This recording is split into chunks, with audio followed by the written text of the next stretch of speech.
Buenas tardes, bienvenidos. Muchas gracias por acompañarnos en esta sesión, la séptima del ciclo dedicado a una visión actual de la diplomacia cultural. Es una tarea que asumió en su momento la Cátedra de Diplomacia Cultural del Instituto Europeo de Estudios Internacionales por encargo del Instituto Cervantes y que venimos desarrollando desde el mes de enero.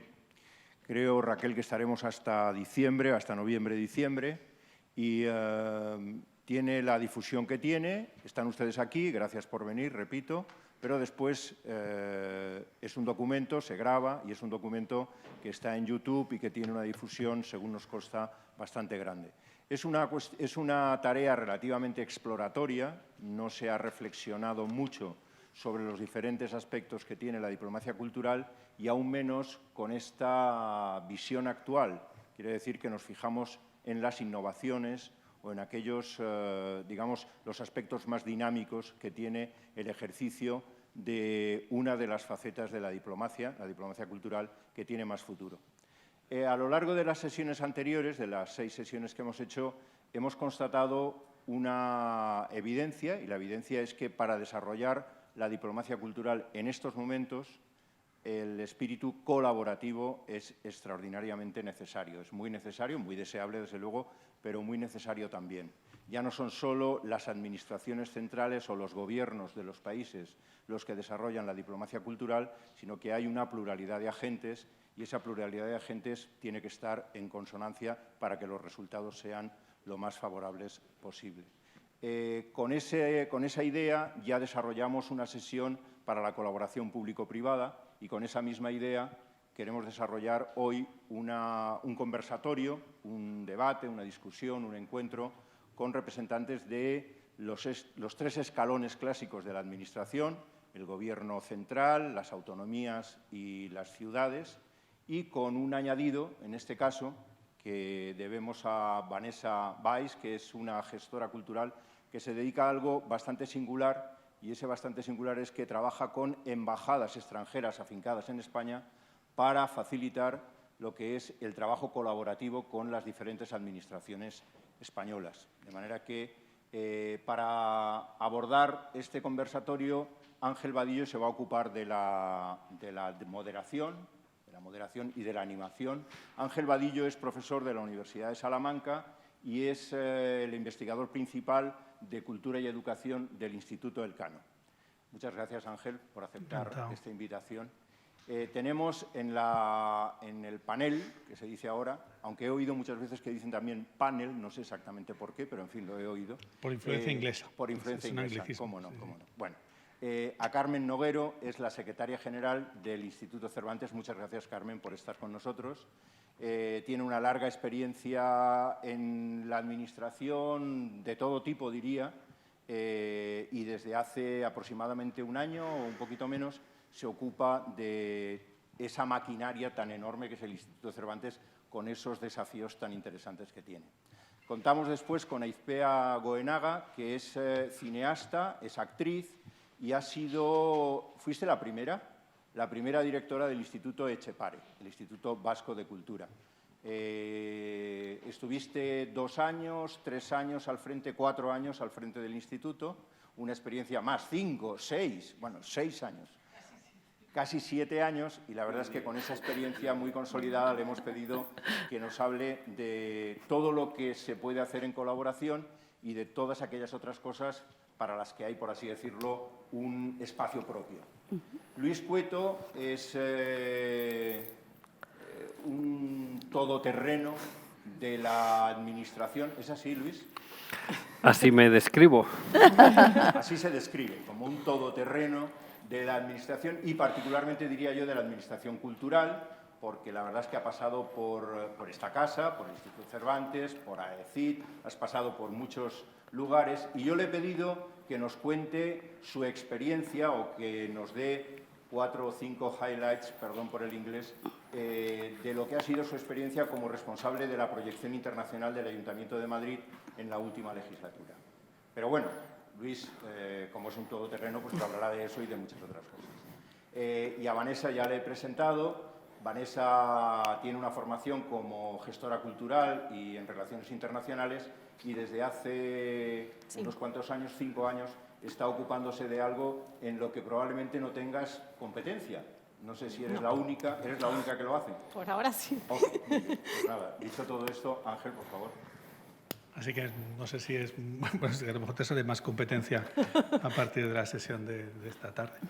Bueno, buenas tardes a todos. Para mí es un placer estar aquí, estar en el Cervantes y estar en esa casa y aceptar esta invitación de Joan Álvarez. Como saben, pues supongo que muchos de ustedes, el Real Instituto Elcano lleva muchos años dedicando una parte muy importante de nuestro esfuerzo a comprender el papel de la diplomacia pública y dentro de la diplomacia pública de la diplomacia cultural, o esto que en los últimos años venimos llamando soft power o poder suave, una traducción que me parece más afortunada que la de poder blando, que al fin y al cabo, ahora que vuelve a estar de moda uno de mis rectores, el rector Unamuno, pues no es más que eso de convencer más allá de vencer, solo que he dicho con palabras de profesores de Georgetown, ¿no? Es verdad que en los últimos años algunos de los trabajos que hemos hecho, aparte de aquellos que abordan específicamente el sistema institucional español de acción cultural exterior, que es como lo veníamos llamando para incluir no solo al aparato diplomático tradicional, sino muchas otras formas de proyección cultural, en alguno de los trabajos que hemos hecho, quería subrayar de principio, nos hemos encontrado sorprendentemente con que el papel de la diplomacia pública, y dentro de ella la diplomacia cultural, que es la pata más importante del aparato de proyección exterior de todos los países, es el vector, fíjense lo que les digo, es el vector más importante de proyección internacional de todos los países en el mundo en la última década. Nosotros medimos lo que llamamos la presencia global, es decir, medimos cómo los países se proyectan en el mundo a través de herramientas militares, de herramientas económicas, o sea, de poder duro tradicional, y también de esto que llamamos poder suave, dentro del cual está la cultura, está la ciencia, está la educación. Bueno. Y lo que nos hemos encontrado es que, igual que en los años 90, el elemento central de la proyección exterior de los países era la economía, curiosamente en una década en la que descendía mucho la proyección basada en la presencia militar.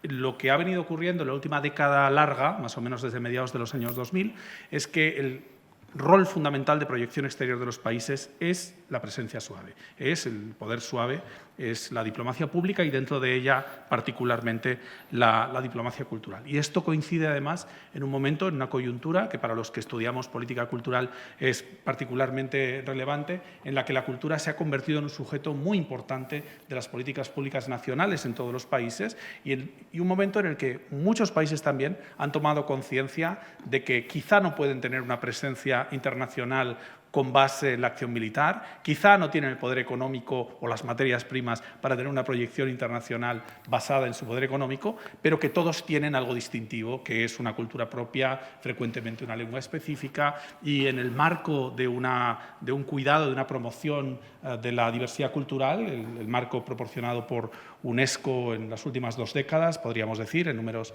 redondos, casi todos los países están traduciendo ese primer momento de política cultural interior en política cultural exterior y viendo las posibilidades de proyección exterior a partir de la cultura. En el caso español, en el caso de nuestro país, pues como sobradamente saben, hay un aparato en el nivel de la administración central, del que hablaremos ahora. Hay varias comunidades autónomas que tienen distintas formas de proyección cultural exterior y luego muchas ciudades también, efectivamente, que tienen su propia preocupación por su tamaño, por la incidencia que esto tiene de tener una proyección exterior. Así que vamos a hablar un poco de ello hoy. Yo me quedaré un poco en el atril por una cuestión de espacio, pero luego participaré animadísimamente también en el debate, seguro.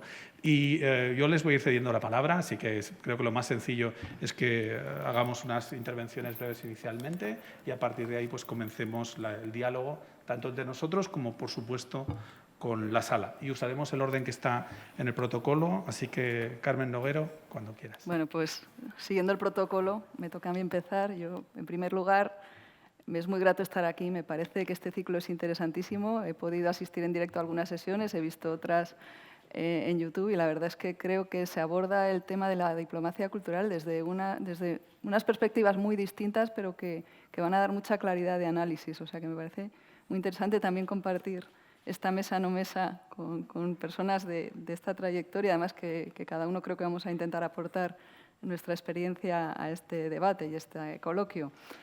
Yo cuando me empecé a plantear cómo abordar este tema, pues quizá por deformación profesional empecé con el ordenamiento un poco jurídico, es decir, dónde nos situamos, en contexto jurídico nos situamos cuando hablamos de las relaciones entre las administraciones a la hora de abordar la diplomacia cultural.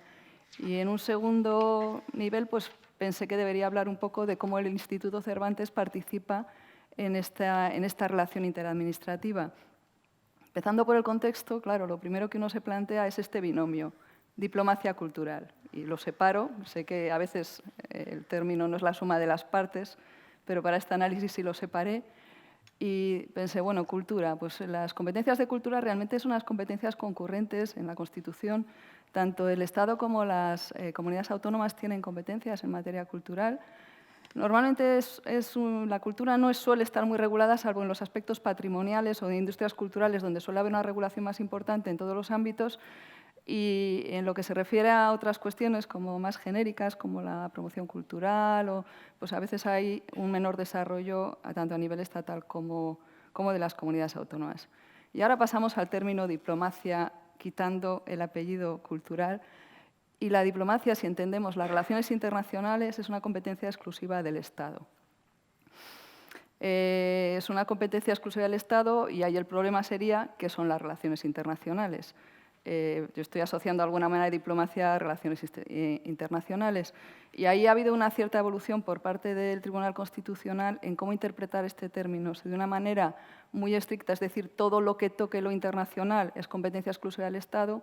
Bueno, pues a finales de los años 80 empieza a haber una evolución y se admite una acción, una presencia cultural de las administraciones, tanto como de las comunidades autónomas como local. Se entiende que la Constitución sí permite esto, que esta exclusividad de las competencias no debe entenderse en un sentido absoluto y amplísimo.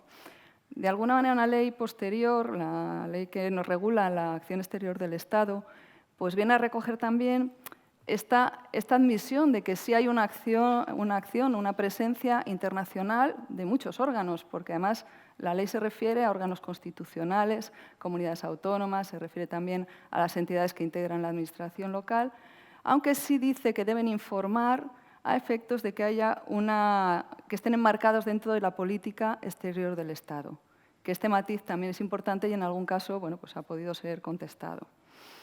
Y este es, digamos, un poco muy abreviado, porque creo que no se trata aquí tampoco soy especialista en la materia.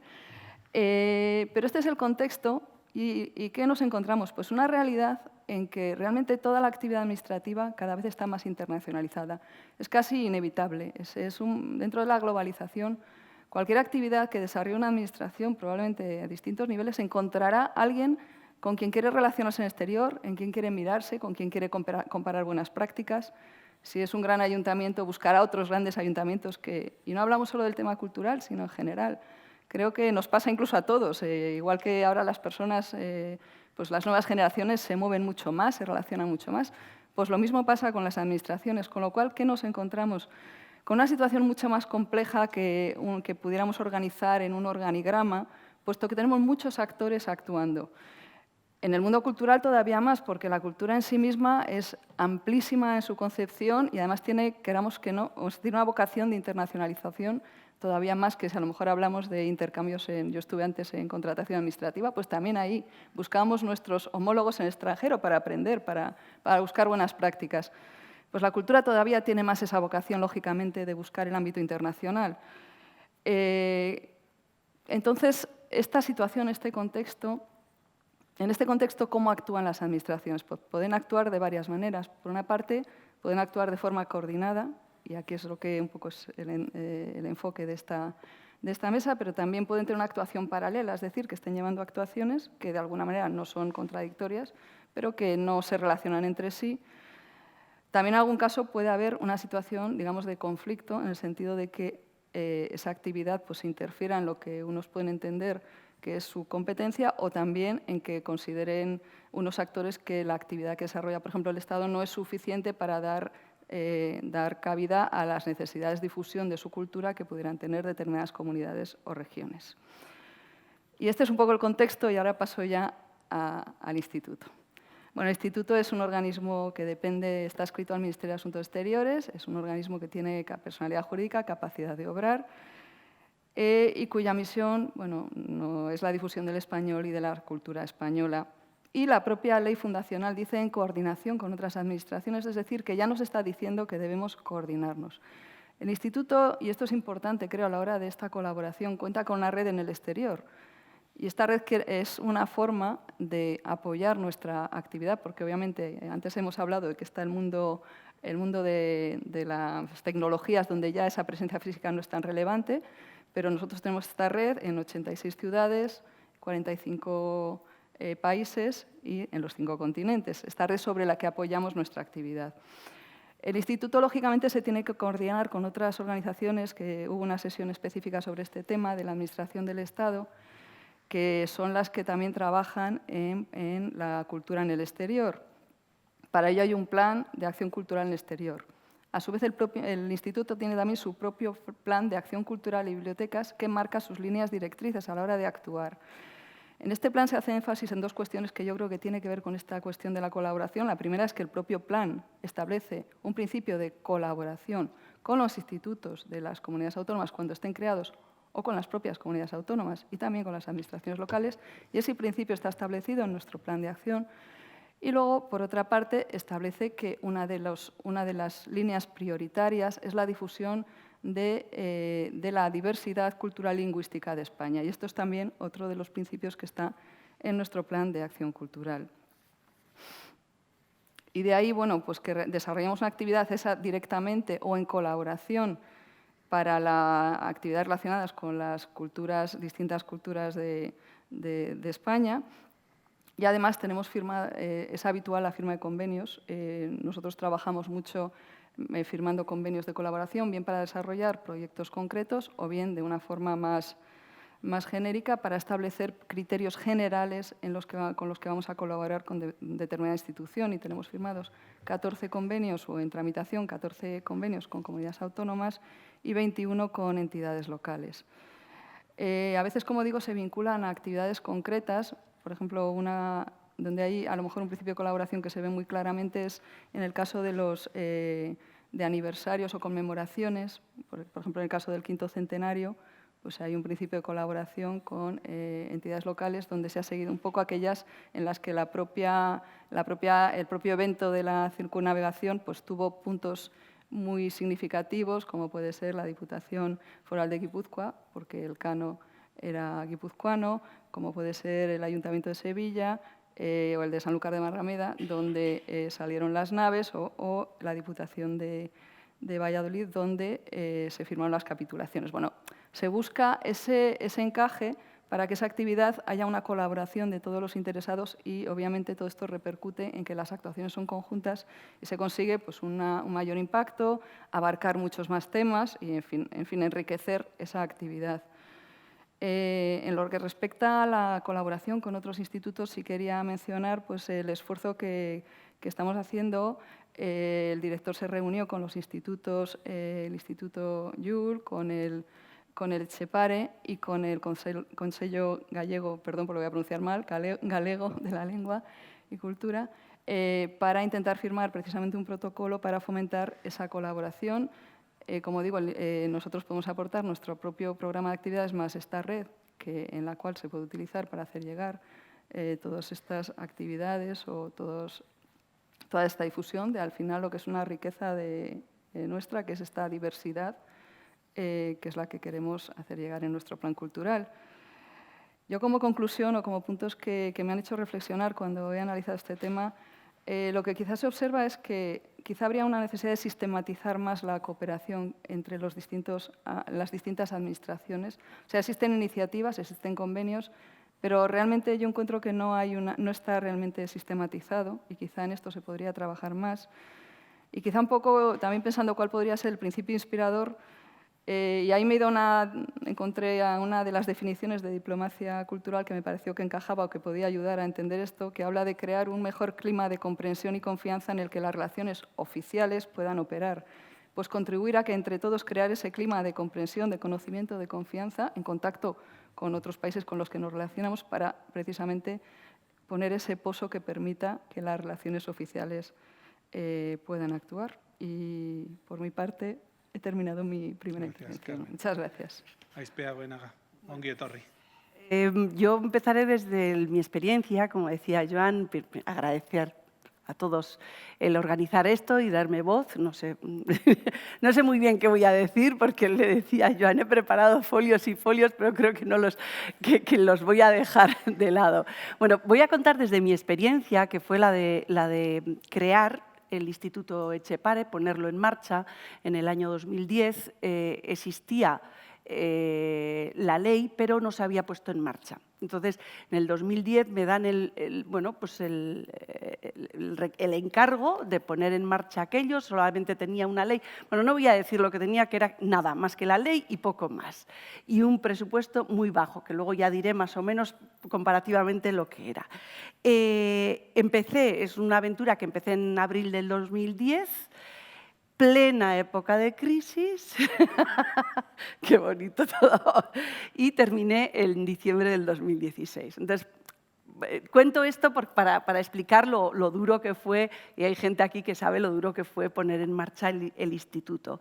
Lo voy a contar porque en 1545 Bernat Etxepare, que es el primer autor que escribió, que publicó en lengua vasca, escribió unos versos que promocionaban el euskera. Él decía euskara jalgiadi plazara euskara jalgiadi mundura. No, euskara jalgiadi kanpora euskari jalgiadi plazara euskara jalgiadi mundura, que quiere decir euskera lánzate fuera, lánzate a la plaza, lánzate al mundo.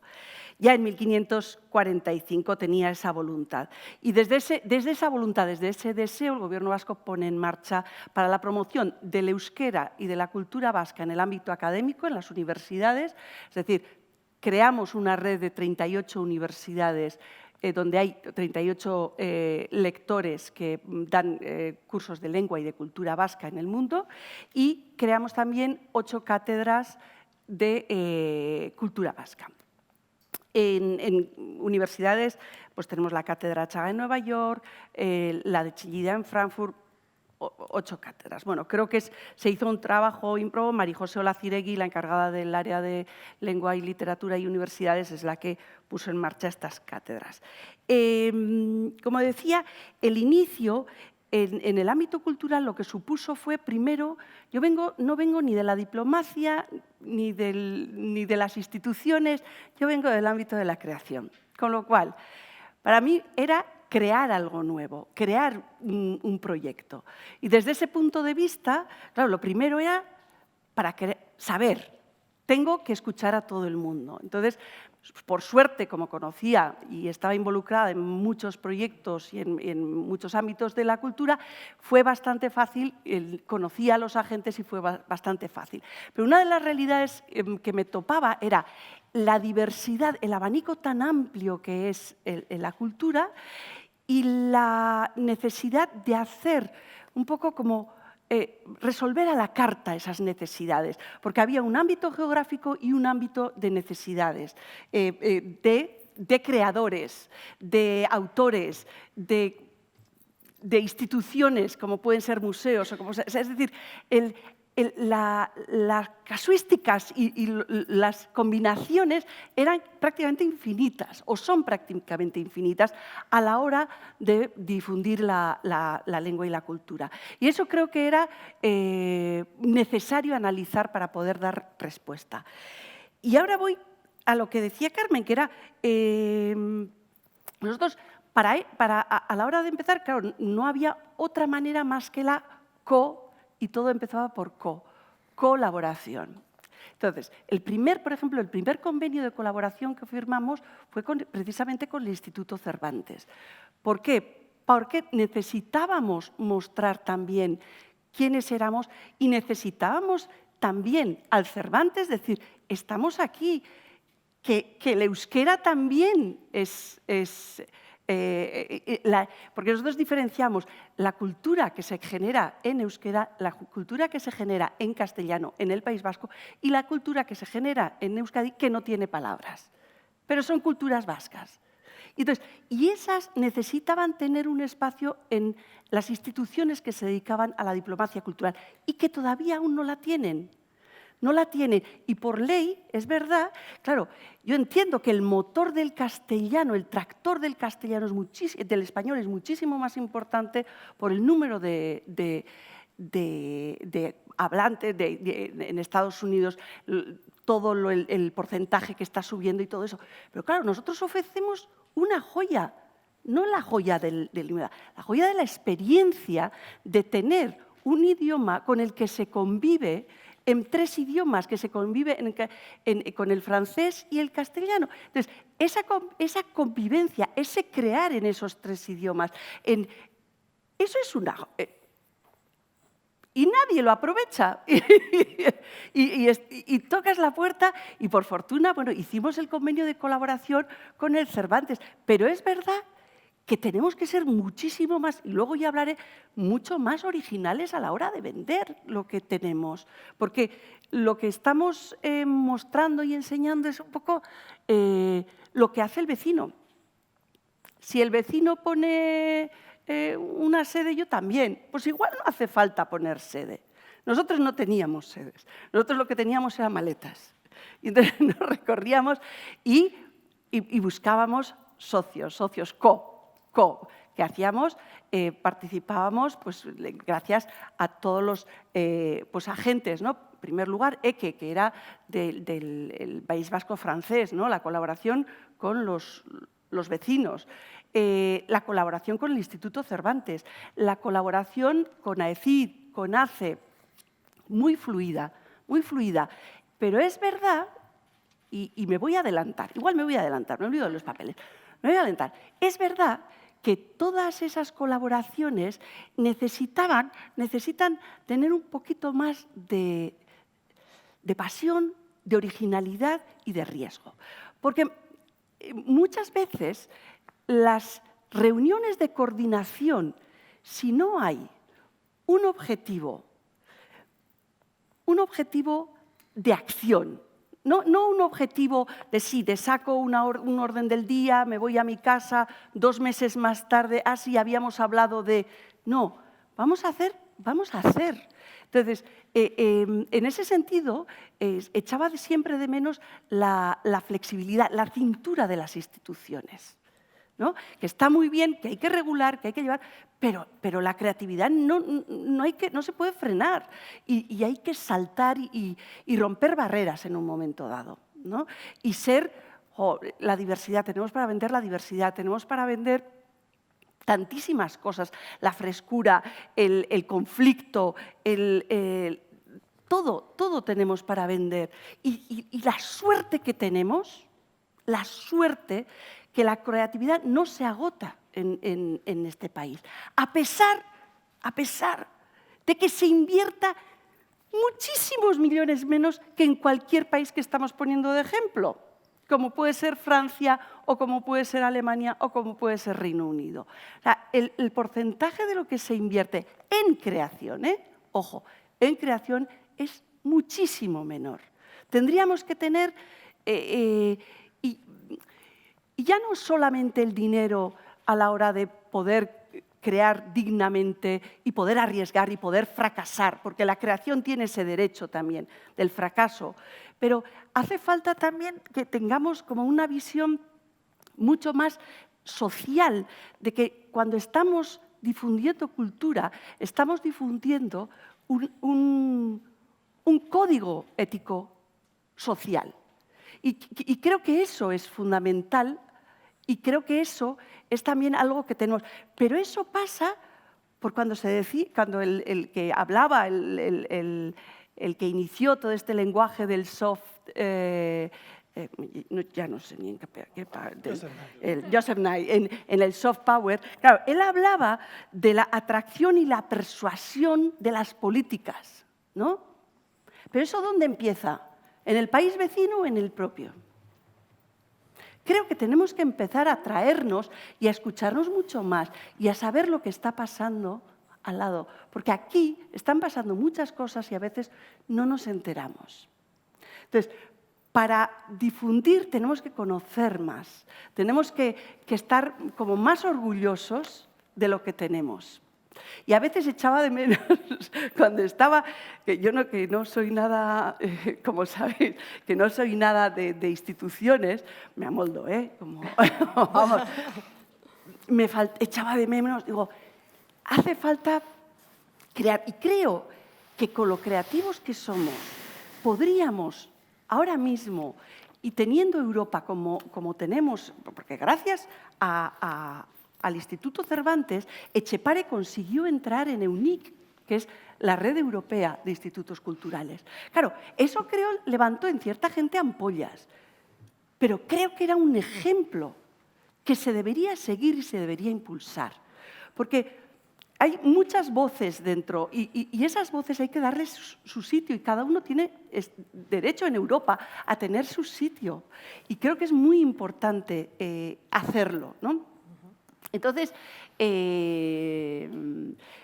claro, la red de EUNIC puede ser una cosa burocrática, institucional, o puede llegar a ser una plataforma de acción maravillosa. Pero para eso hay que pensar qué vamos a hacer. Por ejemplo, nosotros funcionábamos mucho, ya vuelvo otra vez a mi experiencia después de este pequeño paréntesis. Nosotros, por ejemplo, funcionábamos mucho en el con festivales. Trabajábamos mucho, aparte con los institutos Cervantes, con AECID, con ACE, con toda la ayuda que teníamos de las embajadas, con el Instituto Ramon Llull. Trabajábamos mucho también con festivales, abriendo ventanas. Ventanas de cine vasco, ventanas de teatro vasco, de artes escénicas. Y esas ventanas, claro, creo que tienen una proyección de futuro, porque cada vez más, y en una sociedad en la que lo digital tiene mucho espacio y que parece que todo llega, pero no llega a lo que quieres que llegue, y creo que es fundamental el contacto directo. Y esos contactos directos, últimamente, y cada vez más, se concentran en eventos como festivales, como ferias. Y entonces, en esos eventos tenemos que saber... ¿Me estoy alargando mucho? Bueno, me cortáis, sí. Vale, en esos eventos Sí, hay que saber... Te estás alargando mucho. ¿Qué? Sí, te estás alargando Vale, un poco. pues entonces en esos eventos hay que saber que hay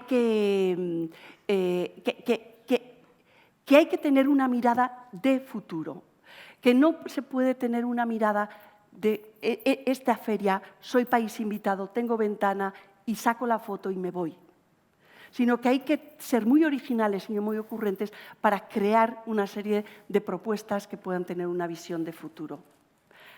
¿Me dejáis terminar con una cita de Achaga o no? Total. Vale. Que hizo cuando... tengo más cosas para contar, pero luego hablaremos porque ya me han dicho que me he alargado mucho. Bueno, Achaga, cuando abrimos el instituto en el acto de apertura, reflexionaba, aparte de hablar de Etxepare, reflexionaba así. No citaré barcos. Si utilizo ese símil y digo que la institución es un barco que acaba de zarpar, no hallaré modo de parar. Tendré que hablar del viaje, de la ruta que seguirá la institución, de los vientos a los que se tendrá que enfrentar, y todo se me llenará de olas, islas, playas, tortugas y, quién sabe, puede que hasta de piratas. Quedará muy recargado. Luis, cuando quieras. Bueno, me he estado pie con esto último que has dicho, alguna de las cosas, así que voy a forzar decir que lo hago porque me has dado pie, pero lo voy a decir en todo caso. Si yo os digo cuál es la ciudad eterna, sabéis que es Roma. Si yo os digo cuál es la ciudad del amor, diréis que es París. Si yo os digo cuál es la ciudad que nunca duerme, sabéis que es Nueva York. El reto de colocar tu imagen en el mundo es un reto enormemente relevante para las ciudades. El Instituto Elcano dice, lo peor de todos los países que no tienen imagen, que buena o mala ya veremos, por lo menos que la tenga. España la tiene, no sé si es no de las de Venus o Marte, pero tiene. Las ciudades les pasa lo mismo. Es imprescindible que coloquen en el relato mundial ¿Dónde está Madrid sin Latinoamérica o en Europa para el resto del mundo? Nosotros descubrimos que lo que más caracterizaba para los 10 millones de personas que visitaron Madrid el año pasado, para daros una cita, México país, tuvo 6 millones de visitantes. Madrid tuvo 10 millones de visitantes el año pasado. España tuvo 82 millones de turistas el año pasado. Es el segundo país del mundo después de Francia y por primera vez en la historia antes que Estados Unidos. El turismo urbano ya es una realidad, fuera de aquel siempre denostado turismo de sol y playa, ya es una realidad con las enormes consecuencias que tiene para los habitantes de Madrid, de todos los efectos. Bueno, pues lo que descubrimos es que lo que caracterizaba a Madrid eran dos elementos fundamentales, dos elementos que se desglosan en mucho. Uno, la cultura, y ahí entiendo por cultura gastronomía, entiendo Museo del Prado y entiendo Real Madrid. La gente que viene a Madrid viene porque le fascina el éxito de uno de los equipos mundiales. Le fascina porque tiene una constelación de restaurantes Michelin y por 12 euros comes, no tan bien como en San Sebastián, pero a mucho mejor precio. Y porque tiene los mejores museos del mundo.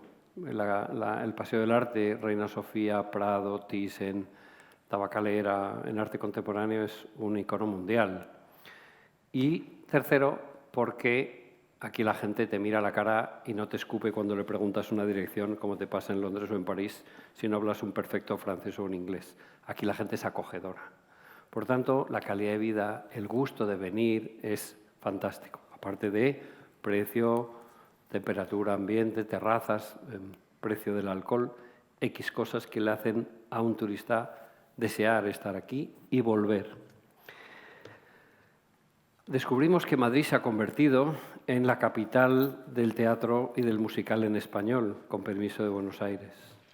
Es una ciudad que ha explotado en ese tipo de oferta brutal y, por tanto, es nuestro petróleo. No tenemos la bolsa de Frankfurt, ni tenemos la City de Londres, ni tenemos la moda como en París, pero sí tenemos eso. Las ciudades han ido empoderándose por un hecho puramente biológico, y es que en unos años se dice que de aquí al 2050 7 de cada 10 personas van a vivir en una ciudad. Estamos asistiendo estos días en España a lo de la España vacía o vaciada, con enormes consecuencias que eso tiene. Y cuando un joven quiere prosperar, se quiere ir a una gran ciudad. No como antes por la industria, sino por los servicios. Antes la gente migraba para irse a las fábricas de coches o a la siderurgia. Eso se acabó. Eso ya está en China, ya no está en Europa. Aunque parece que con la robótica y la inteligencia artificial están a punto de volver. Ya veremos por los costes. Pero, sin embargo, si quieres triunfar en el diseño, en los servicios, en la moda, en la innovación, en una startup, vas primero a tu ciudad cercana y luego a Madrid o a Barcelona, fundamentalmente.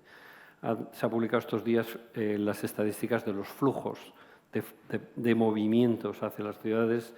Málaga está ganando en atracción de talento a Sevilla dentro de Andalucía, lo cual es una bomba, nunca había ocurrido, en gran parte gracias a el extraordinario trabajo de Paco de la Torre con su Hermitage, el Pompidou, el Thyssen, el Picasso de siempre, el propio Museo de Arte Contemporáneo de Málaga. Málaga era una ciudad de paso, camino de la Costa del Sol, y eso ha cambiado radicalmente, ¿no? Por lo tanto, la cultura es un inmenso atractivo turístico, pero lo más importante es un imán del relato de qué aporta esa ciudad en el mundo. Tiene que apetecerte ir a vivir esa ciudad, tiene que apetecerte montar tu empresa allí. Barcelona es el icono más clásico de España. Con todos los temas de la conflictividad política lo está teniendo un poco más difícil, pero sigue teniendo un inmenso gancho. En el imaginario de la gente joven, Barcelona es una ciudad maravillosa para vivir, para estar, para relacionarte, y es como la California europea a la que todos los jóvenes quieren ir, ¿no? Madrid, en último tiempo, si le quitáramos el factor crucero, está desbancando a Barcelona por muchas razones. Hasta ahora las ciudades no eran un agente político, las ciudades eran un sitio administrativo. Pero os voy a dar alguna pincelada de cómo las ciudades están empezando a salirse del tiesto y empezar a hacer pinitos internacionales. Cuando en ONU Habitat, Manuela Carmena, la anterior alcaldesa, planteó: señores de la ONU, ustedes hablan con los países, pero en muchos países la gente no vive en España, vive en una ciudad. No vive, en España es una entelequia. Donde vive la gente, donde tiene problemas de vivienda, es en su pueblo o en su ciudad. Por tanto, los problemas de hábitat, de vivienda, son de las ciudades. Y no necesariamente, y más en un país como España, donde donde el Estado no tiene ninguna competencia en vivienda, ONU Habitat tiene que hablar con las ciudades. Habéis visto la pasada semana que los alcaldes de todo el mundo se han reunido en Copenhague para hablar de contaminación y de calidad del aire y de cambio climático, porque el 90% de los problemas de contaminación se producen en las ciudades, no solo por las fábricas, sino por las calefacciones, por el tráfico, etcétera, etcétera. De hecho, los protocolos se llaman Protocolo de Kioto o el Protocolo de París. Es en esas ciudades donde los alcaldes están tomando decisiones que no son legislativas, no son de firmar un protocolo internacional, no son de la bolsa de indemnizaciones cuando me paso en el nivel de emisiones, pero donde se puede actuar fuera de la ley en el sentido de no necesitar la ley, sino políticas mucho más pequeñas. Y os pondré un pequeño ejemplo. Cuando 3 ciudades como París, Londres y Madrid han tomado una decisión por un instrumento ínfimo administrativo, como es una ordenanza de movilidad, de que en 2030 no circularán los coches diésel por el centro de la ciudad, han roto el mercado. Podríamos haber hecho acuerdos internacionales donde los estados discuten indemnizaciones, los fabricantes se ponen lo que os dé la gana, 10 años para nada. Las ciudades no han dicho que haya de desaparecer el diésel, ha dicho que en mi ciudad no.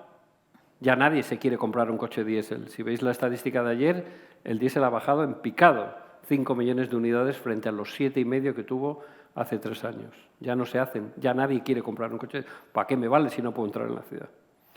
Por tanto, las ciudades están cambiando la forma de vivir, mucho en las ciudades. Otro elemento que es llamativo y que el Tribunal de Justicia de las Comunidades Europeas admitieron que Bruselas, Madrid y París tenían legitimación activa para impugnar la Directiva de Calidad del Aire bruselense. No solo aceptaron que no tenía que ser el Estado, sino las ciudades las que lo podían hacer, sino que nos dieron la razón y cambiaron la directiva. Pero además, cuando la Dirección General que se encarga de los asuntos de turismo y de la competencia dice qué está pasando con el Airbnb y los problemas de vivienda en las ciudades, no habla con algo llamado España, que tiene transferidas las competencias turísticas a las comunidades autónomas y urbanísticas a los ayuntamientos.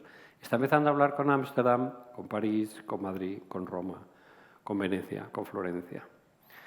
Es decir, que cada vez más los problemas aterrizan a nivel de ciudad y los alcaldes son los que saben de qué va la cosa. Esas cosas, recientemente, cuando la UNESCO ha venido a verificar si nos autoriza que el Paseo del Prado sea Patrimonio de la Humanidad, por primera vez no un monumento, sino un circuito urbano. Eso es una novedad.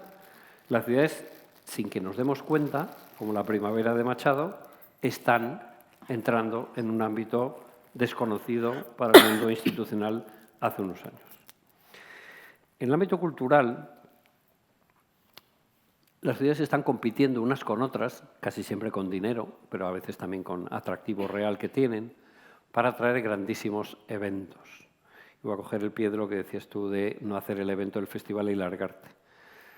Nosotros tuvimos la inmensa satisfacción y honor de ser invitados a la Feria del Libro de Guadalajara, México, como país invitado la ciudad de Madrid. Había sido hacía 2 años Reino Unido. Al año siguiente fue Latinoamérica, después de nosotros fue Portugal y en medio fue la ciudad de Madrid, el país invitado. En esa efemérides donde pasan 200.000 personas durante una semana y media, muchos niños, Madrid llevó a Blanca Portillo con el cartógrafo, llevó una gran exposición de cine comisariada por una persona, Marina, del Instituto Cervantes, por cierto. Llevamos una maravillosa exposición de Reina Sofía. Hicimos de embajador la ciudad de Madrid, de tesoros que están en la ciudad, para atraer al relato de qué pasa en Madrid, cómo mola lo que está pasando en Madrid. Cuando se juntan en la ciudad de Madrid casi 1 millón de personas en el Orgullo, que es una celebración brutal de la diversidad y la tolerancia, eso crea marca de ciudad. Porque en otros sitios hay una reunión importante, pero la de Madrid es mega importante. Es decir, hay 1 millón de personas reivindicando que muere un homosexual en Nigeria, que no se acepta en determinados países en Rusia, y vienen aquí representantes para decir qué bien que en Madrid me siento como en libertad y en otros sitios no. Cuando celebramos hace 2 años los premios Platino, los Oscars del cine latinoamericano, intentábamos ser, y voy terminando, una referencia que, por decirlo de alguna manera, nos gustaba ser la Miami de Europa. Cualquier latinoamericano, para sus negocios en Estados Unidos, sabe que la ciudad latina es Miami, donde llevan todos los que evaden capitales los llevan allí y todos los que hacen compras y quieren invertir lo hacen allí. Cuando viene en Europa, en la época de Cortázar era París, ahora es Madrid, por la cantidad de personas que han comprado casa, que se sienten aquí seguros, donde no secuestran a sus niños y donde pueden vivir extraordinariamente bien. Hemos firmado con la Casa de América el hacer un atlas de creadores latinoamericanos de quién decidió venir a Madrid a crear desde aquí, con ADN latinoamericano, pero viviendo en Madrid. Un día de estos espero que se publique ya. Ahora bien,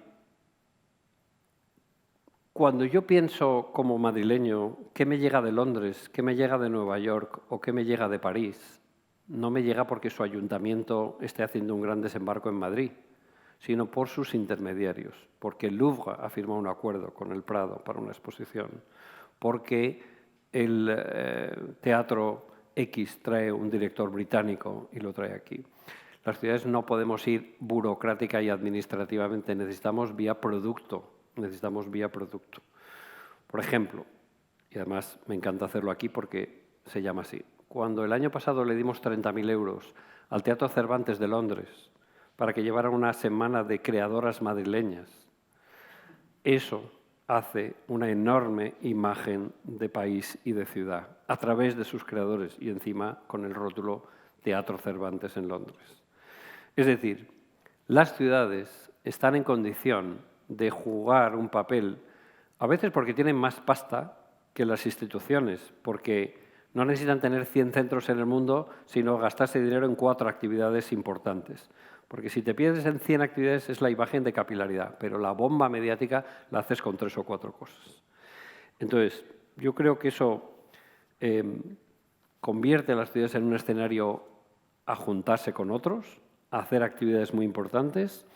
Cuando, por ejemplo, Matt Cool identifica que este año voy a hacer un guiño a México y en ese año vienen en 3 días 240.000 personas, 80.000 por día, a su evento musical, que en 3 años se ha convertido, como Glastonbury le ha costado 50 años, ahora en 4 años están ahí.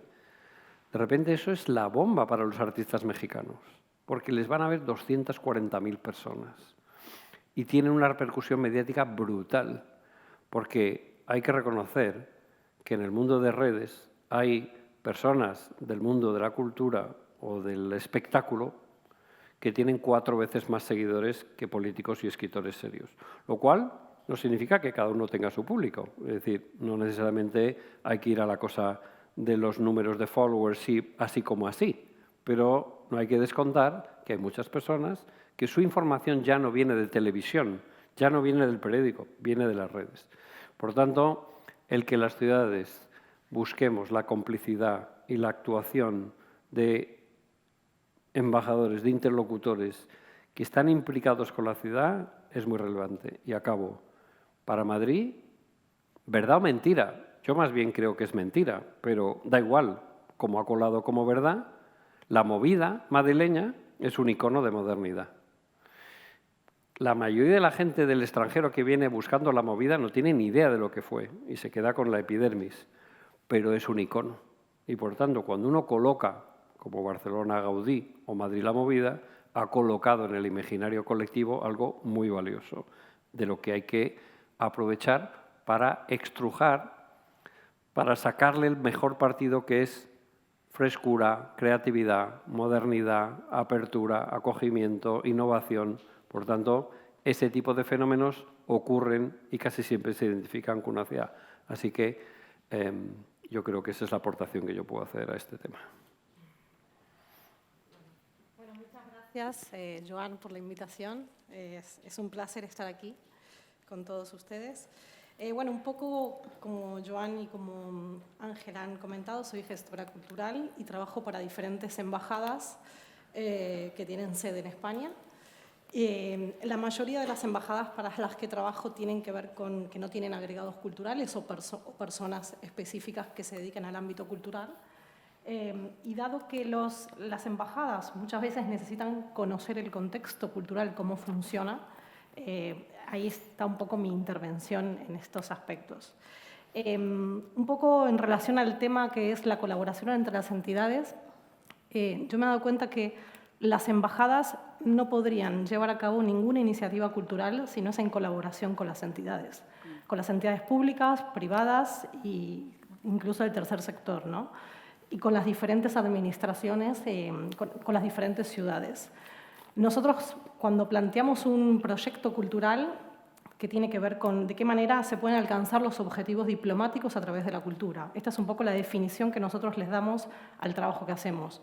La diplomacia cultural para nosotros es de qué manera se utiliza la cultura para alcanzar fines diplomáticos. Entonces, por un lado está la promoción de los contenidos culturales, que cada embajada elige qué contenidos quiere visibilizar, y por otro lado, de qué manera esos contenidos culturales pueden repercutir en una parte política, una parte empresarial, una parte educativa, una parte institucional. Entonces, la idea que nosotros tenemos es de qué manera convertimos estas relaciones de colaboración en algo que sea factible para las embajadas. Las embajadas carecen, por lo general, de presupuestos importantes para el área cultural. Entonces, si no es a través de la colaboración con las instituciones, sean universidades, sean espacios culturales, sean ayuntamientos, no podrían llevar a cabo la agenda que les gustaría realizar, ¿no? Entonces, por un lado, lo que hacemos es plantear una serie de iniciativas culturales a desarrollar durante un año y planteamos unos contenidos que tengan que ver con lo que quiere hacer la embajada y con los festivales que también hablábamos en estos momentos, los festivales y los encuentros anuales que hay en España, en todas las ciudades de España a lo largo del año. Estas dos vías de colaboración son fundamentales porque si no sería inviable que las propias embajadas puedan participar de estos festivales, ¿no? Entonces, el tema de los presupuestos es un tema importante porque sin esos si tuviesen más presupuestos, quizás las colaboraciones disminuirían. Pero, por otro lado, tampoco es meramente económico, porque si fuera solamente económico, los centros culturales, en este caso de las grandes embajadas, tendrían más posibilidades y menos colaboración con las instituciones. Sin embargo, no tiene que ver con una cuestión económica, sino con una cuestión de qué manera se pueden aunar fuerzas para un proyecto común, ¿no? Y de qué manera se reparten responsabilidades. Porque en muchos casos nos dicen, bueno, les cedemos el espacio y ustedes hacen las exposiciones. Y no nos sirven, porque si no hay una implicación por parte de la entidad colaboradora, es imposible que ese proyecto pueda salir bien, por más dinero que tenga la embajada, que no es el caso en general, ¿no? Entonces, el trabajo que nosotros hacemos tiene que ver con la colaboración fundamentalmente. Si no hay colaboración entre las instituciones, sería impracticable cualquier tipo de propuesta cultural desde las embajadas. Pero más allá de eso, sí es verdad, unas cosas que me comentaba Joan, que también quería que pudiera desarrollar, es la reciprocidad de los contenidos, ¿no? Nosotros planteamos, voy a dar unos ejemplos, hace cosa de un año con la Embajada de Eslovaquia, una semana cultural en Sevilla, en un centro cultural, en el SICUS de Sevilla. Y realmente fue una actividad que salió muy bien y el propio SICUS quería desarrollar la misma actividad en Bratislava o en otra ciudad de Eslovaquia al año siguiente y que eso sea como algo anual, para que los contenidos españoles también puedan ser trasladados o tengan visibilidad en el exterior. La verdad es que finalmente eso no se pudo llevar a cabo, pero por una cuestión de logística, pero sí se planteó que así como los contenidos de afuera tenían acogida en España, los contenidos de España puedan tener acogida en las diferentes ciudades, ¿no? Y esto es algo que era fundamental porque realmente era interesante que exista esta reciprocidad de contenidos culturales. Y por otro lado también existió otra parte interesante entre la Embajada de Bulgaria quizás y el Ayuntamiento de Granada en el 2018 con un festival que participamos de música en La Gran Belleza, que era en el Auditorio Manuel de Falla, donde Bulgaria participó con un concierto de una soprano y uno de los grandes pianistas que hay búlgaros que viven en España y un ciclo de cine. Y el propio alcalde de la ciudad, de Granada, pidió al embajador ayuda para que Granada sea capital europea de la cultura en el 2031. O sea, pidió un asesoramiento. Entonces, dentro del contexto cultural hubo un marco político interesante, además de la Cámara de Comercio, que tuvimos reuniones, pero sí entre el embajador y el alcalde hubo una conjunción para poder desarrollar iniciativas que eran más allá de la parte cultural. Y, de hecho, tanto Plovdiv, que este año es capital europea de la cultura, con Matera, Plovdiv y Granada tuvieron acercamiento durante un año para que puedan preparar la candidatura de Granada para el 2031. Entonces, en este caso, la cultura no se limita solamente a promocionar los contenidos culturales de los países, sino a poder ir un poco más allá y de qué manera se puede obtener acuerdos bilaterales en diferentes áreas, ¿no? Para mí, otro de los casos interesantes, que pongo los casos para que sea más claro, ¿no? Este año en la Embajada de Eslovaquia tuvimos un encuentro también en Granada y luego el embajador tuvo un encuentro en la Universidad de Granada con todos alumnos del área política y de relaciones internacionales. Y hubo un debate durante horas entre los profesores, el alumnado y el cuerpo diplomático. Entonces, las líneas de colaboración intentamos que la cultura sea como un punto de partida o casi una excusa para poder alcanzar otros objetivos que tienen que ver con el área diplomática, que es lo que le interesa en este caso a la embajada. Y sí que puede haber una apertura con las diferentes comunidades autónomas en estas áreas, no solamente cultural, sino de educativa, comercial, turística e innovación también, que es algo que suelen pedir. Entonces, esto es un poco lo que nosotros trabajamos con las embajadas. La colaboración, en este caso, en el último caso, que fue el 4 de octubre, en el Festival Cosmopoética en Córdoba, también trajimos una escritora eslovaca, donde eran varios escritores que leían en sus propias lenguas de diferentes nacionalidades, con una pantalla detrás que estaban todos subtitulados al español, y la diversidad cultural y lingüística eran unas claves fundamentales de este festival, ¿no? De ver de qué manera se puede aunar todo este tipo de nacionalidades e idiomas y poder crear algo conjunto. Entonces, por eso quería hacer hincapié en esto, porque la colaboración entre las instituciones, tanto culturales como no culturales, que pueden ser políticas, comerciales, educativas, son claves en el trabajo con el mundo diplomático, ¿no? Y esto era un poco lo que también quería trasladar, de qué manera se ve la parte del mundo diplomático aquí en España y cómo se puede llevar la parte de España hacia el exterior. Creo que debería haber muchas más alianzas en un futuro entre España y estos países para llevar la cultura española hacia el exterior, porque a veces nos limitamos a que acogemos lo de afuera, pero no es tan fácil a nivel logístico llevarlo hacia afuera, ¿no? O quizás los acuerdos deberían ser mucho más marcados o más importantes. Muy bien, pues gracias. Y vamos a abrir un breve turno de intervenciones, si les parece bien, para que las personas que han tenido la amabilidad de venir esta tarde a participar en esta sesión, pues puedan participar de este diálogo. Tenemos una palabra, pero allí hay un micrófono de sala que ahora mismo le van a acercar. ¿Qué tal, Carmen? ¿Qué tal? Me encanta tu entusiasmo. Buenas tardes. Buenas Soy tardes. arquitecto y llevo trabajando en la acción cultural exterior más de 10 años, entre los cuales he trabajado con el Instituto Cervantes, precisamente. Como hay poco tiempo, solamente quería hacer una aportación, y es que no se ha comentado aquí nada de que el año próximo Río de Janeiro ha sido nominada como primera capital mundial de la arquitectura. Va a ser el Congrés por la UNESCO y la Unión Internacional de Arquitectos, va a ser el Congreso Mundial de los Arquitectos, 20.000 arquitectos de todo el mundo, y por iniciativa privada y contando con la colaboración del ejército brasileño, estamos planteando vender, entre comillas, nuestro paisaje cultural en Río, el paisaje cultural que tenemos precisamente en la Comunidad de Madrid, que es Aranjuez, ya que Río también es paisaje cultural urbano.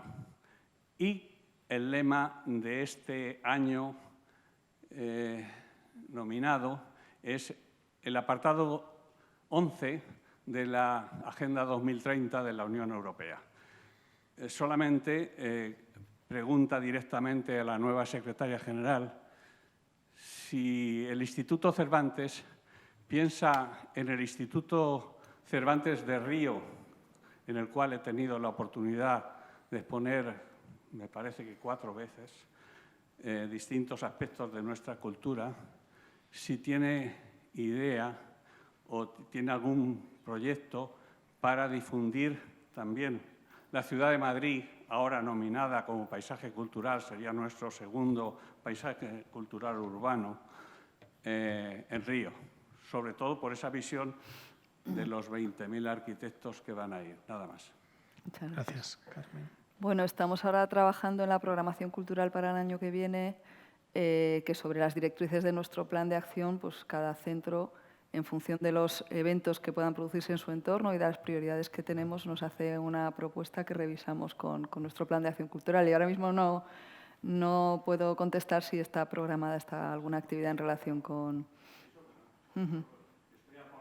Vale, pues tomamos nota. Tomamos nota. Muy bien, ¿más cuestiones o más inquietudes que les hayan sugerido las intervenciones, que además han sido muy diversas en los enfoques? Buenas tardes. Me gustaría hacer una pregunta a Luis Cueto. Habla usted de que París es conocida como la ciudad del amor, Nueva York la ciudad que no duerme. Tenía ganas de escuchar alguna propuesta sobre cuál podría ser el mote de Madrid. ¿La ciudad de la movida? ¿Perdón? ¿La ciudad de la movida, por ejemplo? No. Yo creo que eso sería solo una pequeña parte. Hicimos un esfuerzo en la legislatura pasada. Tiene toda la pinta de que va a ser cuidadosamente olvidada por ese prurito tan propio nuestro de que lo que viene de los anteriores no vale nada. En este caso no por el gobierno político municipal, sino con universidades, escuelas de negocios, empresas de diseño de política pública. Y lo que nos salió, después de aproximadamente unas 2.000 encuestas, es que lo que enganchaba como de forma muy innata, muy fácil, muy aceptada, era Madrid es la ciudad del abrazo. Es la ciudad que te acoge. Es la ciudad que tú te sientes como en tu casa al tercer día, hablas con la gente, es walkable city, puedes pasear. Es la ciudad que te abraza. Ese fue el lema. Y le dimos una vuelta porque parecía un poco ñoño y cuando uno quiere vender imagen en el mundo de los negocios, deja de abrazarme y cuánta pasta gano. Pero nos convenció mucho lo que nos decía la empresa especializada de que los bancos, cuando hacen anuncios, ya nunca te sale un señor contable con gafas que te dice vas a ganar un 4%, sino son unos señores súper amables que pasas con una familia con el pelo al aire donde te atienden fenomenal en la sucursal. Es decir, vas a hacer tu vida ahí, te van a tratar fenomenal. Es un sitio donde tú vas a crecer y a mejorar. Así que todo lo que tiene que ver con ciudad que te acoge, abierta a tus proyectos, a tus iniciativas, donde vas a encontrar gente como tú, todo eso entendimos que lo simbolizaba Madrid es la ciudad del abrazo. Ya veremos si se consolida.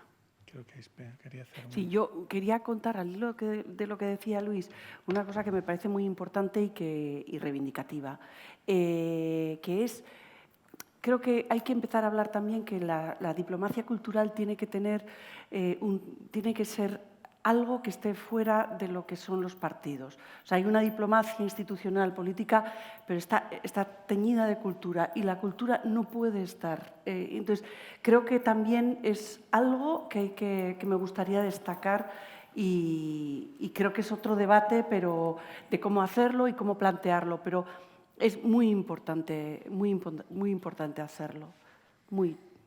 Y ahí... En ese sentido, la imagen de París no la han creado la persona del ayuntamiento, la han creado miles de escritores, cineastas, músicos que han ido creando esa imagen, de tal manera que solo en la medida en la que el ecosistema global acepte esa imagen, se acabará acuñando. No porque lo diga tal o cual gobierno municipal, eso es una cosa absolutamente irrelevante. Es en la medida en la que haya un montón de personas en sus creaciones artísticas y culturales que abunden en que eso es un patrimonio aceptado como común o algo así.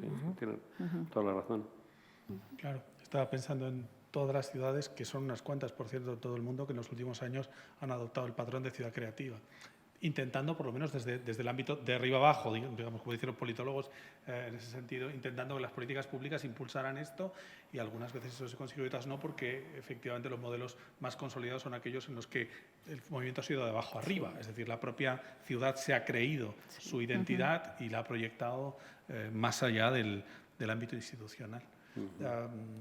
Y respecto a un comentario solo respecto a lo que acaba de decir Ispea, yo creo que casi toda la gente que trabajamos en el ámbito de la diplomacia cultural creemos firmemente en eso y creemos que además esa es una de las debilidades que tiene nuestro modelo de acción cultural exterior, porque es tremendamente, bueno, supongo que casi todos los que nos acompañan pues son conscientes de los vaivenes que ha ido teniendo el modelo en función de la gestión que han ido haciendo unos y otros partidos políticos y que ha resumido Luis, yo creo que muy bien, diciendo que cuando viene el nuevo directamente piensa que lo que ha hecho el anterior pues no vale para nada. Carmen.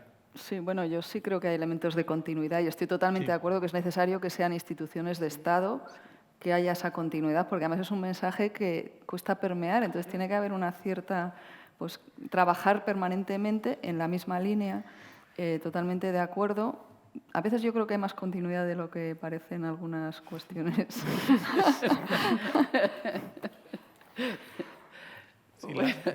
En algunos, sí. Es verdad que habiendo continuidad, por ejemplo, institucional, creo que en la primera sesión en la que abrimos estas jornadas, ¿no?, con una intervención que presentó aquí Emilio Lamo, hablábamos precisamente de la posibilidad de establecer presupuestos plurianuales que no coincidieran con los periodos parlamentarios, nombramientos que permitieran, nombramientos de responsables de instituciones en el ámbito de la acción cultural exterior que requirieran mayorías parlamentarias cualificadas, etcétera. Es decir, mecanismos que están todos inventados, por supuesto, que sí consiguieran precisamente eliminar ese problema en los países en los que el propio modelo político pone una piedra, ¿no?, en el mecanismo.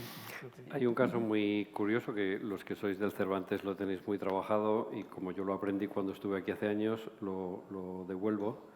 Y era, producto de su historia, el gobierno alemán nunca quiso tener una institución de propaganda. Por tanto, el Ministerio de Exteriores se negó a patrocinar como propio un instituto Cervantes alemán. Y, por tanto, el Goethe se separó, aunque venía íntimamente financiado por lo público, pero no dependía formalmente del Ministerio por la vacuna de la propaganda del mundo nazi del que venían vacunados. Vaya que volvamos a caer en la enfermedad. Así que, de alguna manera, intentaron que el Goethe no fuera dependiente del Ministerio de Exteriores ni que hiciera propaganda pangermánica, sino que fuera de la cultura alemana vista por los intelectuales, por los empresarios, por las academias, por etcétera, etcétera. Lo cual dice mucho, pero también bebe de su historia, ¿no?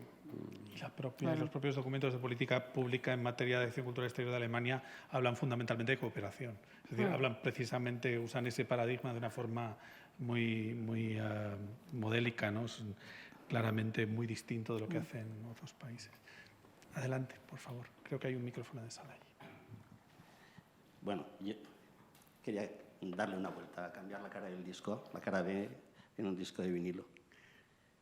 Con un verso de Quevedo que dice: al asiento del alma suba el oro, no al sepulcro del oro el alma baje. La pregunta iría para Izpea. Me estaba acordando de Urdaneta, cuando hace el tornaviaje y lleva y trae cosas, intenta aportar. ¿En qué momento la política cultural, la cultura, ha dejado de ser algo que podemos aportar para persuadir, pero para mejorar las condiciones de la gente, a un instrumento en donde promocionamos, a un instrumento de promoción de otras cosas? ¿Cuándo se ha invertido el verso de Quevedo? ¿Cuándo perdimos el origen de por qué estamos aquí? Y como vemos que la cultura es un dinamizador de otras cosas, incluso de la diplomacia. ¿Cuándo pasó esto? Mira, yo puedo poner el ejemplo de lo que fue nuestro instituto y de lo que es nuestro instituto. Es un instituto muy pequeño, que está donde las puertas están abiertas, donde cualquier creador puede entrar, y no lo digo en sentido literario, lo digo realmente. Cuando yo estaba allí, mi teléfono lo tenía todo pichichi, las puertas estaban abiertas y el contacto era directo. Y creo que es algo, que esa cintura que tienes, cuando tienes un organismo que ya no... Por eso cuando antes decía que las reuniones, que esas reuniones donde se saca un orden del día pero no hay acción, que la acción se queda relegada a dentro de unos meses y luego se hace esa acción, se saca la foto y se termina, hay que perder esos objetivos, sino hay que pensar en el amor a la cultura. Y desde esa perspectiva, nosotros, cuando dices... yo la primera pregunta que me hice, fíjate que inocente, dije, ¿qué es nuestra cultura? ¿Por qué la cultura vasca es diferente a las demás? ¿Yo qué puedo ofrecer? ¿No? Pero era básico, porque si voy a Eslovaquia necesito saber qué puedo ofrecer, ellos qué me pueden ofrecer y dónde está ese punto de encuentro. Porque el viaje, para mí, no es, como decía, sacar la foto y no, es seguir, inventar. O cuando mencionabas lo de las autoras, las dramaturgas de Madrid, yo decía, yo estaba pensando, seguro que publicaron, seguro que habría libros escolares para chavales, seguro que... O sea, es decir, los tentáculos y las redes que se tienen que ir creando son inagotables. Y cuando tú tienes relación con otro país y hay una sintonía, porque lo que decía al principio también, la relación humana tiene un valor, la cercanía. Cuando hay una sintonía, ves que ahí empieza la cultura a desarrollarse y tú lo que haces es posibilitar, pero nada más. O sea, el trabajo es de los creadores, de los artistas, de los escritores. Y posibilitas que, por ejemplo, puedan estar en relación para que haya una coproducción, para que los libros se publiquen en ese idioma, para intentar a ver cómo se hace para que entre en el mercado. Es decir, pero es ad hoc. ¿Dónde termina? ¿Dónde termina cuando todo pasa por lo que es la burocracia? Sí. Su pregunta ha generado mucha... Te la voy a devolver, Chimo, porque... te la voy a devolver, pero con una anécdota que yo creo que es apócrifa, pero como dicen los italianos, se non è vero è ben trovato. Contaba Flotats cuando se vino a Madrid, y aquí ha vivido y está haciendo mil cosas, después de que le cesó Pujol en el Teatro Nacional de Cataluña, y decía, yo tuve una bronca, porque yo le decía, presidente, yo programo, si es bueno, y si es en catalán mejor. Le decía Pujol, oiga, Flotats, usted no se entera, usted programa catalán y si es bueno, mejor, que esto es el Teatro Nacional de Cataluña. Ahí estaba un debate bastante interesante de cuál es la función, traer a los catalanes productos excelentes o vender la parroquia. Parece que para un partido nacionalista era un instrumento de autoafirmación nacional, no tanto de traer cultura de Miami, de Sri Lanka o donde fuera. Eso le importaba un pito, ya habría otros agentes privados que lo traerían. Ahí el motivo era hacer patria catalana. desde lo cultural, ¿no? No lo sé, tú eso, sí, ¿qué opinas de eso? No, pero es que te lo estaba devolviendo. Ahora que... Todavía tiene una respuesta más. No, yo quería hacer solamente una apreciación a lo que estaba diciendo Ifpea. Yo he visto en muchas exposiciones de fotografías, por ejemplo, una en Bilbao, donde la gente decía, en una exposición de fotografías de paisajes eslovacos, decía, pero qué parecido que es a nuestro lugar y qué parecido este tipo de cosas. Y mirad cómo este lugar se parece a Bilbao o a este espacio o a San Sebastián. Muchas veces encontramos las similitudes entre la población local con los propios contenidos que ofrece este país. Eso nos ha pasado con varias cosas, con músicos y con exposiciones de fotografías, ¿no? Y ahí aparece una conjunción también entre la población. Buscar siempre los puntos de encuentro, efectivamente, sí, porque no se trata de ser un escaparate nada más. Sí, hay que... Y la gente es como que se va metiendo un poco, ¿no? Va cogiendo el contenido cultural del otro país cuando se ve que hay algo parecido en él. Pero aquí estamos hablando de diplomacia. Diplomacia es seducir para atraer hacia tu institución, tu país, tu ciudad, tu comunidad autónoma, lo que sea, digamos, aquello que quieres ser visto como algo deseable y atractivo, valioso. Eso es la diplomacia cultural. Si no, sería acción cultural o programación cultural. Pues diplomacia es la capacidad de llevarlo a otros para que crean que tú eres la bomba de bueno. Entiendo yo que estamos hablando. Sí, pero hay siempre un viaje de ida y vuelta. Si no, sería imposición. No, seducción o persuasión. Sí, pero... Otra cosa es que en la vuelta ganes, o sea, pierdas menos energía de la que proyectas, porque claro, si no, estarías siendo un enormemente valioso colonizado por otros. De lo que se trata es de polinizar fuera. Pero yo creo que es más que solo dar una imagen, también es crear lazos más profundos. Quiero decir, y eso ya es de doble sentido, que la mera transmisión de una creación de una imagen. Si yo me quiero hacer amigo tuyo para venderte libros y acabo comprándote el doble, malo. Ahora hay muchos lazos, pero me vendes tú más libros que yo a ti. A lo mejor ese comercio genera otras externalidades. Igual el primer año, pero igual el primer año. Sí, igual puede ser que dentro de 5... Puede ser. Yo creo que a futuro puede ser. Hay que... Puedes estar A sembrando. medio plazo, sí. Es como si montas un circo y te crecen los enanos. Pues qué bien. Es decir, eso no es un drama. Cambia de negocio. O no cambies de negocio, alégrate de que has hecho algo bien. Respecto a lo que decías de Alemania, y yo no quiero...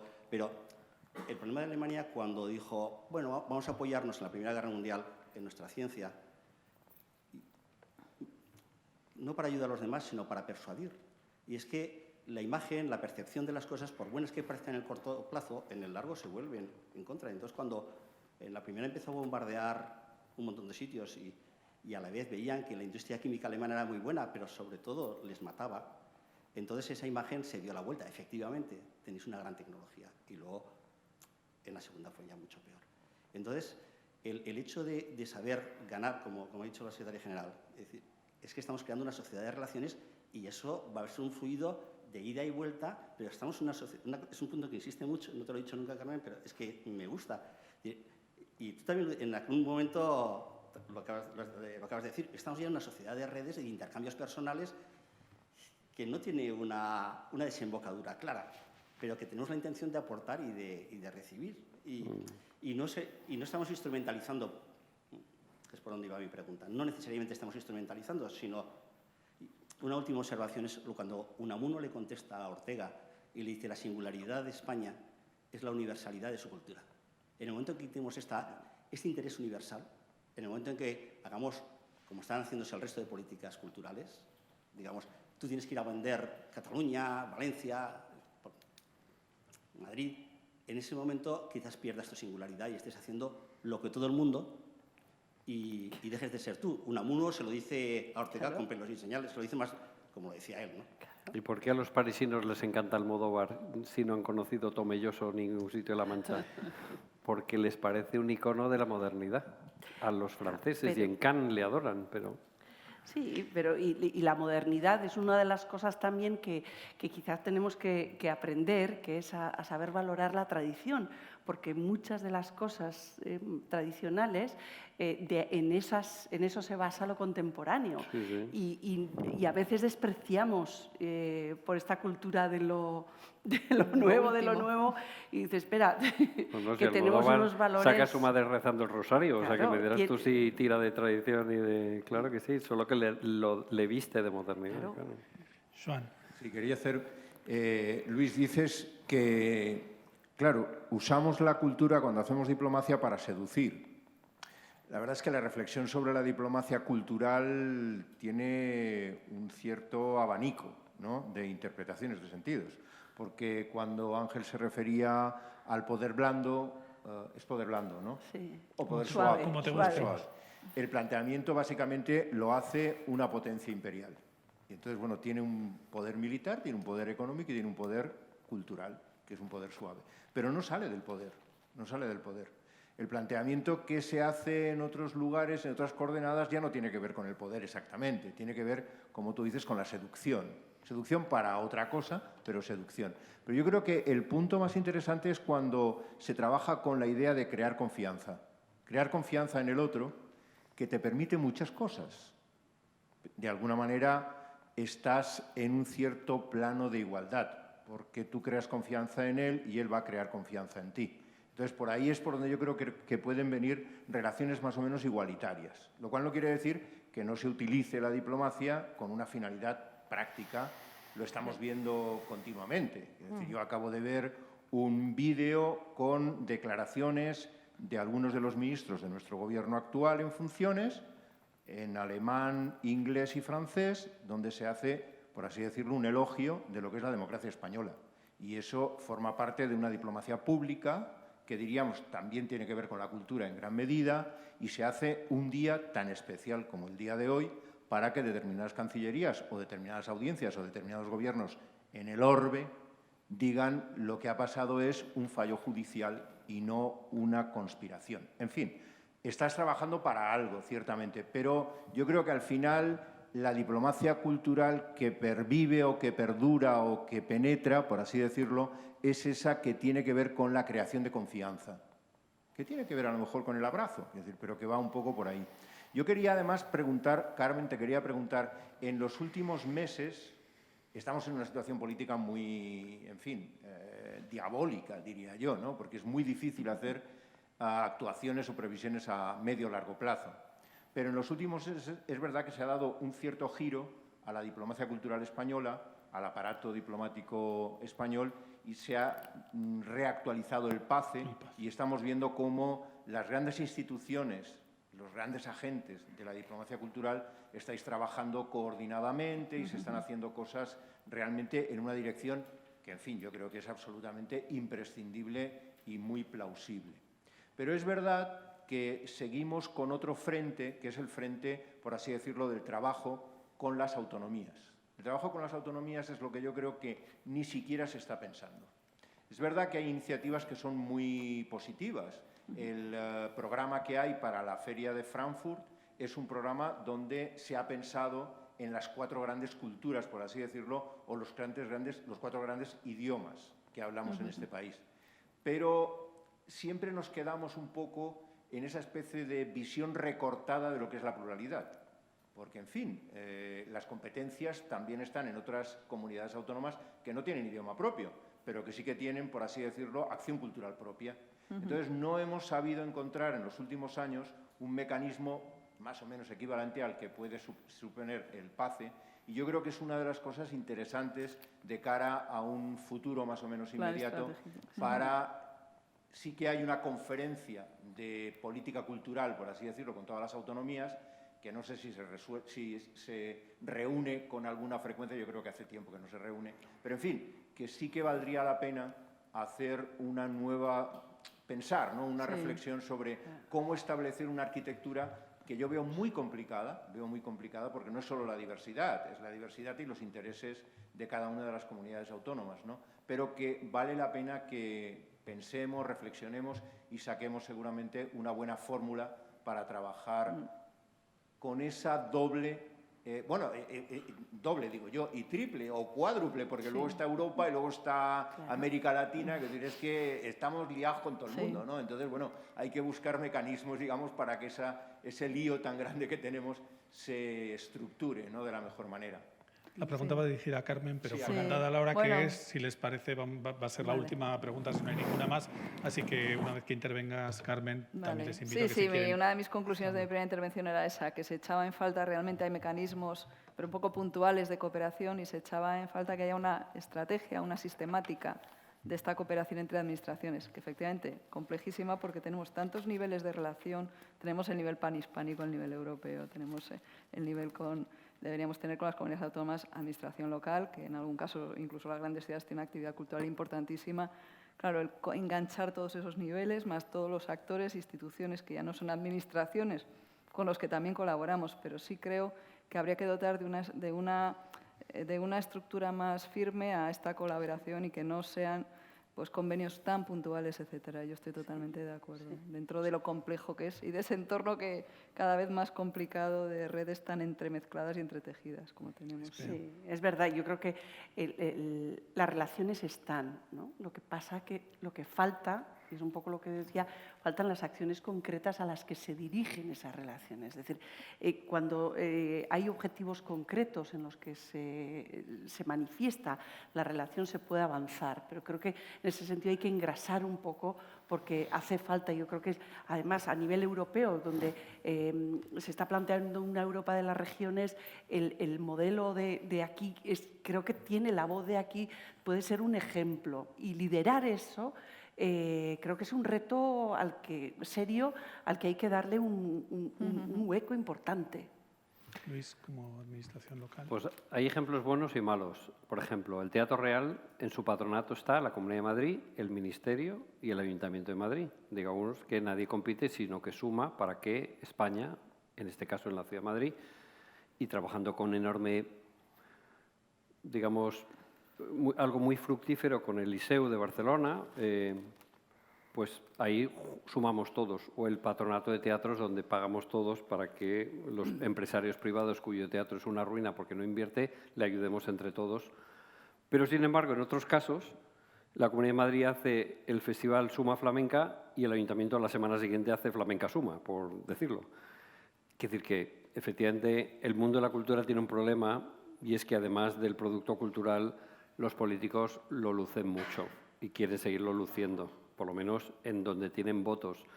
Lo que hagamos en San Petersburgo, salvo que salga en la prensa local, importa menos, pero lo que hacemos en la calle Alcalá importa mucho. Por eso hay como una competencia entre los partidos políticos que en cada momento encarnan las instituciones para decir mi actividad cultural es la hostia frente a la otra que es un cutre, ¿no? Entonces, bueno, ahí la cultura no deja de estar también subordinada al deseo de protagonismo político, igual que en vivienda o igual que en turismo, pues también en la cultura, también. Sí, Vanessa, ¿quieres? Sí, yo desde el lado de las embajadas, nosotros no vemos tanto conflicto en eso porque nos podemos acoger a cualquier tipo de iniciativas de diferentes administraciones. Entonces, incluso aprovechamos este tipo de iniciativas que se plantean tanto a nivel local como a nivel autonómico. Entonces, desde este lado sí aprovechamos un poco todas las posibilidades que ofrece el contexto, ¿no?, de las diferentes comunidades autónomas. Entonces, nosotros desde ese lado no encontramos tantos conflictos. Les agradezco mucho a los cuatro la agilidad, ¿no?, y el interés enorme que han tenido todas las intervenciones y desde luego también a todos los que han hecho esta tarde el esfuerzo en una tarde en la que hacía un tiempo un poco desafortunado, un poco desagradable en Madrid. ¿Cómo? Muy buen tiempo, hemos quedado en que esto es el buen tiempo, hemos quedado en que esto es buen tiempo, que nos gusta que llueva, pero que al final se hacía un poco complicado, ¿no?, moverse hoy en la ciudad con el tráfico y así. Así que muchas gracias a todos los que han estado aquí y a todos los que han seguido este coloquio, esta sesión también a través de las redes y hasta la siguiente. Gracias.